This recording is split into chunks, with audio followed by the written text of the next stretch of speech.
Hey guys, आज की video में हम एजेंट कार्टर सीजन 1 के 3rd एपिसोड के बारे में बात करेंगे। सो वीडियो को पूरा देख के चैनल को सब्सक्राइब भी जरूर कर देना। और हाँ, अगर आपने स्टार्टिंग के एपिसोड्स नहीं देखे तो डिस्क्रिप्शन बॉक्स की लिंक से देख लेना। चलिए अब आज की वीडियो को स्टार्ट करते हैं। तो एपिसोड की शुरुआत में हॉस्टल पे कोई नजर रख के पाइप से ऊपर जाती हुई दिखाई देता है। पेगी अपने कमरे में पिछले एपिसोड में मरने से पहले जो लीट ने निशान बनाया था उसी के बारे में सोच के बुक में उस निशान के बारे में इंफॉर्मेशन देखने लगती है, लेकिन उसे खिड़की पे कुछ अजीब लगता है और वो आदमी ऊपर आके जैसे ही खिड़की खोलता है तो पेगी बंदूक तान के खड़ी होती है, जिससे वो लोंडा अपना नाम जिमी बता के मैं हॉस्टल की ही मोली नाम की लड़की का बॉयफ्रेंड हूँ ऐसा बोलता है तो पेगी उसे भगा देती है। डूली वगैरह सासा जिस होटल में रहता था वहाँ उस चाबी की मदद से जाते हैं और कमरे की तलाशी लेके वहाँ उन्हें पासपोर्ट के साथ वो टाइपराइटर भी मिलता है। सुबह पेगी वगैरह खाना खाते खाते मोली एनजी वगैरह बात करके पेगी जाने लगती है। तभी वहाँ मिस फ्राई आके उसे बिठाती है और सबको छोटी सी कहानी सुना के गुस्से में सबको इंस्ट्रक्शन याद दिला के मिस फ्राई को मोली के बॉयफ्रेंड के बारे में पता चला होता है तो वो मोली को अपना सामान पैक करके वहाँ से जाने को बोलती है। तो मोली रोते हुए वहाँ से चली जाती है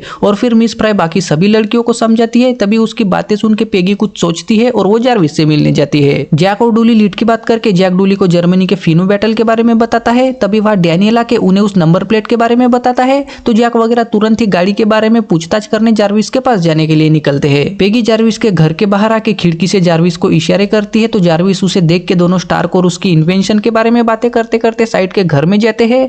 तभी वहाँ एसएसआर वाले मतलब जैक वगैरह के दरवाजा खटखटाता है तो पेगी छुप के जारविस उनसे बात करने जाता है और वो गाड़ी के बारे में पूछते हैं तो जारविस उन्हें वो गाड़ी चोरी हो गई है ऐसा बताता है। फिर भी जैक हमारे पास रिपोर्ट वगैरह है ऐसा बोल के उसकी पूछताछ करने अपने साथ ले जाते हैं। पेगी भी ऑफिस आके डूली के साथ वो भी उनकी पूछताछ देखने लगती है। वही उसे पता चलता है कि उस गाड़ी की रिपोर्ट खो गई है तो वो कुछ प्लान करती है। जैक जारविस से पूछताछ करके लीड की वगैरह फोटो दिखा के उसके बारे में पूछने लगता है, लेकिन जारविस कुछ भी नहीं बताता तो जैक उसे उसकी बीवी एना की धमकी देने लगता है, जिससे जारविस टेंशन में आता है। तभी पेगी फाइल लाती है और उस पे डूली की सिग्नेचर लेके जैक पूछताछ करके बाहर डूली से बात करने लगता है तो पेगी चुपके से उनकी बातें सुनती है और डूली जैसे ही जारविस के साथ बात करने के लिए दरवाजा खोलता है वैसे ही पेगी डूली के पास आके गाड़ी की रिपोर्ट खो गई है वो बात करती है, जिससे जारविस अब आप लोग मुझे यहाँ नहीं रख सकते ऐसा बोल के चला जाता है। तो डूली पेगी पे कुछ ज्यादा ही गुस्सा होता है। रात को पेगी रेडी हो रही होती है तभी एनजी आती है, लेकिन पेगी थोड़ी उदास होती है तो वो एनजी को भगा रही होती है। तभी मिस फ्राई हॉस्टल में रहने आई नई लड़की डोरोथी मतलब डोटी को लेकर आती है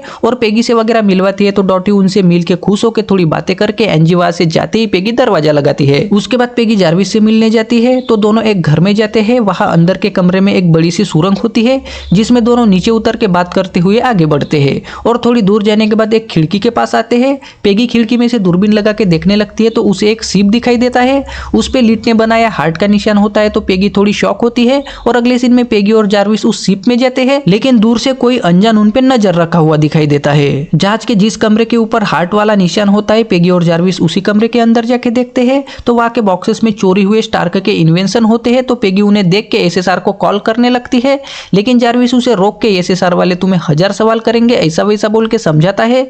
तो पेगी समझ के जारविस को आवाज बदल के फोन बूथ से कॉल करके डैनियल को इस जगह के बारे में खबर देने को बोलती है। तो जारविस पास ही के फोन बूथ से डैनियल को कॉल करता है और एड्रेस वगैरह दे के उसे स्टार्क इन्वेंशन के बारे में बताता है। तो डैनियल उससे नाम वगैरह पूछता है जिससे जारविस पट से कॉल कट कर देता है। तो डैनियल एजेंट रे खाना खा रहा होता है तो उसे घाई घाई में उठा के दोनों सीप की तरफ जाने के लिए निकल पड़ते हैं। पेगी उस कमरे में ही होती है तो वहाँ एक गुंडा के लीड की बात करके पेगी पे हमला करता है तो पेगी भी उसके साथ फाइट करने लगती है, लेकिन गुंडा पेगी को जम के पेलता है। तभी वहाँ जारविस आता है और उसे रोकने लगता है तो गुंडा उसे भी दन के देने लगता है। वैसे ही पेगी बॉक्स में से एक गैजेट निकाल के हमला करती है तो गुंडे के हाथ का कचुम्बर बन के वो बेहोश होता है और पेगी और जारविस वहां से चले जाते हैं। उनके जाते ही वहाँ डैनियल वगैरह आता है और उन्हें भी स्टार्क के चोरी हुए गैजेट वगैरह दिखाई देते हैं। तो एजेंट रे खुश होकर चिप डूली को बुलाता है और सभी सामान ट्रक में डाल के उस गुंडे को भी पकड़ते हैं, लेकिन उन पर भी कोई नजर रखा हुआ दिखाई देता है। उसके बाद डूली वगैरह थोड़ी बात करके सब चले जाते हैं। एजेंट रे गुंडे को लेकर आता है, रास्ते में उसे होश आता है तो थोड़ी बात करके सिग्नल आता है तो रे गाड़ी रोकता है।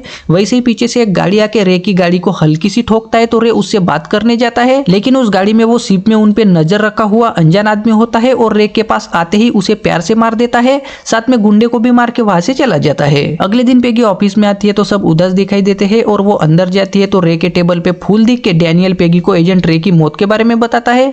तो पेगी भी उदास होकर डैनियल मैं रे के कातिल को ढूंढ लूंगा ऐसा बोलता है। तभी डूली आके मुझे सारी फाइल्स मेरे टेबल पे चाहिए, अब मैं किसी को भी खोना नहीं चाहता हूँ ऐसा बोल के डूली के साथ सब लोग इमोशनल होते हैं। उसके बाद पेगी उदास होके ही कैफे में जाके रोते हुए एनजी से इमोशनल होकर बात करती है और मेरे साथ काम करने वाले लोंडे की सडनली मौत हो गई ऐसा वैसा बताती है। तो एनजी उसे थोड़ा दिलासा दे के फनी सी बातें करके पेगी का मूड ठीक करती है और यहीं पे थर्ड एपिसोड खत्म हो जाता है।